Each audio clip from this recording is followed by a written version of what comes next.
তারাও লজ্জা পেতেন। সুবহানাল্লাহ বলেন। ওসমান রাদিয়াল্লাহু তাআলা ছিলেন লাজুক। ও বোন, ও মেয়ে, ও কন্যার অভিভাবক, যেই ছেলের সঙ্গে আপনার বিয়ে দিবেন আপনি দেখবেন ওই ছেলেটা লজ্জাশীল কিনা, নাকি বেহায়া। আছে না এরকম? খেয়াল নাই, যার তার সামনে উলঙ্গ হয়ে যায়, গেঞ্জি পরে পুকুরে গোসল করতে চলে যায়, আরেকজনের সামনে বুক উন্মুক্ত করে ফেলায়, যাকে তাকে যা খুশি তা বলে ফেলে, কোনো বাক বিচার করে না। এমন মানুষ আছে না নাই? এরকম ছেলের কাছে মেয়ে বিয়ে দিবেন না। বোনদের কাছে বলি, এমন ছেলেকে আপনারা বিয়ে করবে না যাদের হায়া নাই, লজ্জা নাই, বেহায়া। এরকম ছেলে কি করা যাবে না? বিয়ে করা যাবে না। ওসমান রাদিয়াল্লাহু তাআলা ছিলেন সম্পদশালী। সম্পদ প্রয়োজন আছে না নাই? যে ছেলেকে আপনি বিয়ে করছেন আপনাকে খেয়াল করতে হবে এই ছেলের টাকা পয়সা আছে কিনা, নাকি বিয়ে করার পরে আবার ভিক্ষা করতে হবে। যার টাকা পয়সা নাই, যার বউ পালার মতো সামর্থ্য নাই, সে বিয়ে করবে না। আল্লাহ রাব্বুল আলামিন কোরআনে বলছেন, ওয়াল ইয়াস্তাগফিরুল্লাযীনা লা ইয়াজিদুনা নিকাহান হাত্তা ইউগনিয়াহুমুল্লাহু মিন ফাদলি। বিয়ে করার মতো সামর্থ্য নাই, আপনি অপেক্ষা করবেন যতক্ষণ পর্যন্ত আপনার সামর্থ্য না আসছে, টাকা পয়সা যতক্ষণ না হচ্ছে। টাকা পয়সা হবে তারপর আপনি বিয়ে করেন। এসকে ঠেলায় একেবারে একাকার অবস্থা। তারপরে মেয়েটারে শুধু মারে যে যা তোর বাপের থেকে 2 লাখ টাকা নিয়ে আছে না নাই, যৌতুক নিয়ে আসো। তোমার বাবা আমাকে কি দিছে, তোমার যে নিয়ে আসছি, যেন একেবারে ঠেকা পড়ে গেছে। এটা করা যাবে না। যৌতুক সম্পূর্ণরূপে কি হারাম। সুতরাং যে সন্তানকে আপনি নির্বাচন করবেন মেয়েকে দেওয়ার জন্য, দেখতে হবে সেই মেয়ে যে পাত্রের কাছে যাবে সেই পাত্র সম্পদশালী কিনা। ওসমান রাদিয়াল্লাহু তাআলা আনহুর আরো একটি গুণ ছিল। হযরত ওসমান রাদিয়াল্লাহু তাআলা আনহু ছিলেন দানশীল। কি? যে ছেলেকে আপনি বিয়ে করছেন খেয়াল করবেন এই ছেলে কৃপণ নাকি দানশীল, মানুষকে সহযোগিতা করে কিনা, তার হৃদয়টা বড় কিনা, কলিজাটা বড় কিনা। এখন আপনি বলবেন, আমি কি এর কলিজার মধ্যে ঢুকছি? আমি কি এর কলিজার মধ্যে ঢুকছি? আমি বুঝবো কিভাবে? খেয়াল করবেন তার বাবা মার চরিত্র কেমন। মেয়ে যখন দেখতে যাবেন দেখবেন সে মেয়ের মার চরিত্র কেমন। মার চরিত্র মেয়ে পায়, ঠিক কিনা? বাবার চাইতে মায়ের চরিত্রটা মেয়েদের উপরে কি করে? বেশি প্রভাব পড়ে। তদ্রূপভাবে তার পরিবারটা দেখবেন। মসজিদের ইমাম সাহেবের কাছে আসবেন, মুয়াজ্জিন সাহেবের কাছে আসবেন, আসার পরে জিজ্ঞেস করবেন এই লোকটা বছরে কয় টাকা মসজিদে দেয়। কথা বুঝতে পেরেছেন? অথবা ইনি মসজিদে, মাদ্রাসায়, অথবা গরিব মিসকিনকে মহল্লায় যারা আছে এদেরকে জিজ্ঞেস করবেন এরা কেমন। দেখার পরে যদি দেখেন যে সত্যিকার অর্থেই তাদের হৃদয়টা বড়, মানুষকে সহযোগিতা করে, দান সাদাকা করে, মানুষকে খাওয়ায়, মানুষকে সাহায্য করে, তাহলে সেই জায়গায় আপনি আপনার কন্যাকে পাত্রীত্ব করবেন। বোঝাতে পেরেছি? তাহলে ছেলেরা যেমন মেয়েদেরকে দেখবে, মেয়েদেরও কিন্তু ছেলেদেরকে দেখার কি আছে? অধিকার আছে। আপনি বাবা, একটা ছেলেকে ভালো লাগলো, অথচ মেয়েকে আপনি জিজ্ঞেসও করলেন না যে মা তোর এই ছেলেটা পছন্দ হয়েছে কিনা, আপনি বিয়ে দিয়ে দিলেন। এটা আপনার জন্য জায়েজ না। এটা সম্পূর্ণরূপে ওই বাবার জন্য হারাম হারাম হারাম। কথা বুঝতে পেরেছি? আল্লাহ রাব্বুল আলামিন আরো কয়েকটি বৈশিষ্ট্যের কথা আমাদেরকে জানিয়েছেন। কোরআনের ভাষ্য অনুযায়ী ছেলেটা ধৈর্যশীল কিনা। শুধু অস্থির হয়ে যায় ছোটখাটো বিষয় অথবা ছোটখাটো বিপদ আপদ, এগুলো নিয়ে একেবারে পাগলের মতো হয়ে যায়। এরকম ধৈর্যহীন ছেলেকে বিয়ে করা যাবে না। সহনশীল ছেলেকে বিয়ে করতে হবে, যে বদমেজাজি না, মানুষকে অকুণ্ঠ ভাষায় গালমন্দ করে না। এমন ছেলে যদি আপনি পান তাহলে আপনার কন্যাকে বিয়ে দিবেন, অথবা ও কন্যা এমন যদি ছেলে দেখেন তাহলে আপনি তাকে বিয়ে করবেন। অকুণ্ঠ ভাষায় গালমন্দ করে না এমন ছেলে যদি আপনি পান, সহনশীল ছেলেকে বিয়ে করতে হবে, যে বদমেজাজি না, মানুষকে অকুণ্ঠ ভাষায় গালমন্দ করে না। এমন ছেলে যদি আপনি পান তাহলে আপনার কন্যাকে বিয়ে দিবেন, অথবা ও কন্যা এমন যদি ছেলে দেখেন তাহলে আপনি তাকে বিয়ে করবেন। আল্লাহ রাব্বুল আলামিন কোরআনে বলছেন, ইন্নাল্লাহা মা'আস সাবিরিন। যারা ধৈর্যশীল আল্লাহ রাব্বুল আলামিন তাদের সঙ্গে আছেন। আবার আল্লাহ রাব্বুল আলামিন বলছেন, ওয়াবাশশিরিস সাবিরিন। যারা ধৈর্যশীল তাদেরকে আপনি সুসংবাদ দিন। কাকে বলছেন এ কথা? আল্লাহ রাসূলকে, আমাদেরকে জানাতে বলেছেন। সুতরাং ধৈর্যশীল যারা রয়েছেন তাদেরকে বিয়ে করাবেন। অস্থির প্রকৃতির কোন ছেলেকে নির্বাচন করা যাবে না। যদি করতে হয় বিয়ের পরেই শুরু হয়ে যাবে ঝামেলা ঝঞ্ঝাট, বিয়ের পরেই শুরু হয়ে যাবে মনোমালিন্যতা, এবং এই পরিবারটা একটা জাহান্নামের টুকরা হয়ে দাঁড়াবে। ঠিক কিনা বলেন? কিন্তু আজকে বিয়ে দেওয়ার ক্ষেত্রে নীতি নৈতিকতা দেখা হয় না, নামাজ কালাম পড়ে কিনা দেখা হয় না, দেখা হয় শুরুতেই ছেলের ব্যাংক ব্যালেন্স কত, ছেলের ঢাকায় বাড়ি আছে কিনা, গাড়ি আছে কিনা, ঢাকায় বাড়িও নাই গাড়িও নাই, সেই ছেলেকে বিয়ে দিতে চায় না। কিন্তু ন্যায় নীতি আদালত তার অনেক ঊর্ধ্বে। এই ছেলেকে আল্লাহ চাইলে তো অনেক পয়সা পরেও দিতে পারেন, ঠিক কিনা বলেন? আপনি আপনার কলিজার দিকে তাকান, আপনার মস্তিষ্কের দিকে তাকান, আপনার মাথার দিকে তাকান। বিয়ের আগে আপনি ছিলেন একেবারে জিরো জিরো জিরো, ঠিক কিনা?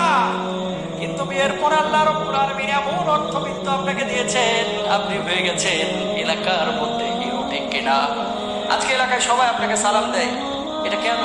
এমন স্ত্রীকে এনেছেন, এমন পাত্রের সঙ্গে আপনার কন্যাকে বিয়ে দিয়েছেন, যে পাত্রের বিয়ের পরে আল্লাহ রাব্বুল আলামিন বিশেষ জিম্মাদার হয়ে গেছেন। সুবহানাল্লাহ। জিম্মাদার কি এমনি হবে? যদি নীতি নৈতিকতা, আদালত, নামাজ কালাম, কোরআন হাদিস এগুলো না থাকে, জিম্মাদার আল্লাহ হবেন? সুতরাং এই বিষয়গুলো খেয়াল করতে হবে। নতুন ভিডিও পেতে চ্যানেলটি সাবস্ক্রাইব করুন, বেল বাটন চাপুন।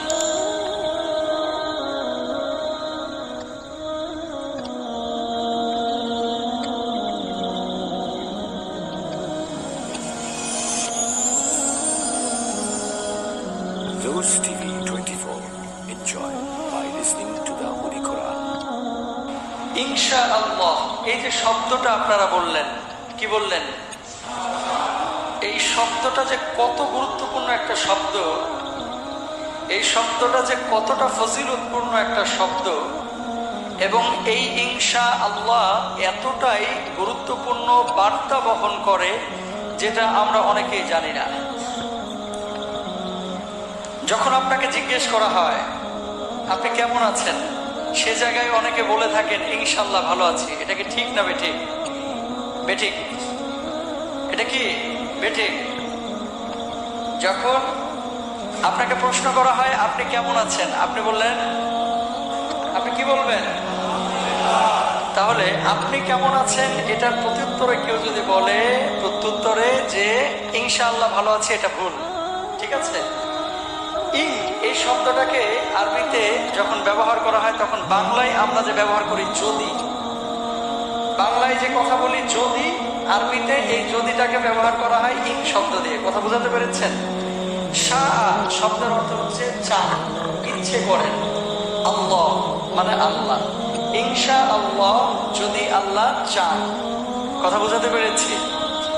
এখন আপনাকে জিজ্ঞেস করলাম আপনি কেমন আছেন, আপনি বললেন ইনশাআল্লাহ ভালো আছি, যদি আল্লাহ চান ভালো আছি। এটা কি হয়? যদি যে বাক্যের মধ্যে আসবে সেই বাক্যের কিন্তু একটা যাজা প্রয়োজন আছে। শর্ত যদি কোনো বাক্যে আসে, সেই বাক্যের একটা যাজা বা উত্তর বা প্রতিদান কিন্তু থাকতে হবে। যদি আল্লাহ চান তবে আমি যাব, এটা হতে পারে, ঠিক কিনা? কিন্তু যদি আল্লাহ চান আমি ভালো আছি, এটা হয় না। কারণ আপনি ভালো আছেন না খারাপ আছেন এটা অলরেডি কি ডান, এটা হয়ে গেছে। আপনি কি অবস্থায় আছেন এখন?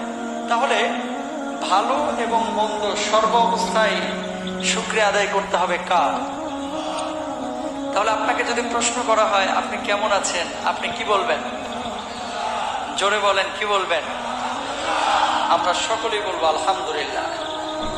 অনেককে জিজ্ঞেস করা হয় কালকে আসবেন তো, তখন বলে আলহামদুলিল্লাহ আসবো। এটা ভুল, ঠিক কিনা বলেন? আপনাকে একজন কিছু টাকা দিয়ে হেল্প করেছে অথবা একবেলা খাবার খাওয়িয়েছে, আপনি যখন তার কাছ থেকে হেল্পটা নিলেন বা তার বাসা থেকে আপনি যখন বের হয়ে আসছেন, আপনি তখন বলেন, কি বলেন? আপনি তখন বলে থাকেন বাবা তোমার এই উপকারের কথা কখনো ভুলবো না, ঠিক কিনা? বলেন কি বলেন না? কিন্তু আসলে বাবা তোমার এই উপকারের কথা আর কখনো ভুলবো না, এটা বলার চেয়ে উত্তম হচ্ছে জাযাকুমুল্লাহ। আল্লাহু আকবার বলেন। আমার সাথে সাথে আপনারা বলেন জাযাকুমুল্লাহ অথবা জাযাকাল্লাহ। এটা হচ্ছে আল্লাহ রাসূলের সুন্নাহ।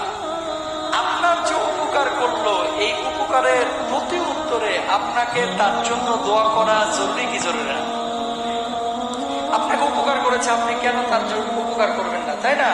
তো উপকারটা আপনি এখন তো করছেন না, এটা আল্লাহ সুবহানাহু ওয়া তাআলার কাছে আপনি দোয়া করে দিলেন যে তুমি যে আমাকে উপকারটা করেছো, এই উপকারের জন্য আল্লাহ রাব্বুল আলামিন তোমাকে উত্তম জাযা প্রতিদান দান করুন, ঠিক কিনা বলেন? তাহলে কি বলতে হবে? জাযাকাল্লাহ। অনেকে বলে থাকে থ্যাঙ্কস, আছে না? থ্যাঙ্কস, থ্যাঙ্কস এটা মুসলিম পরিভাষা না।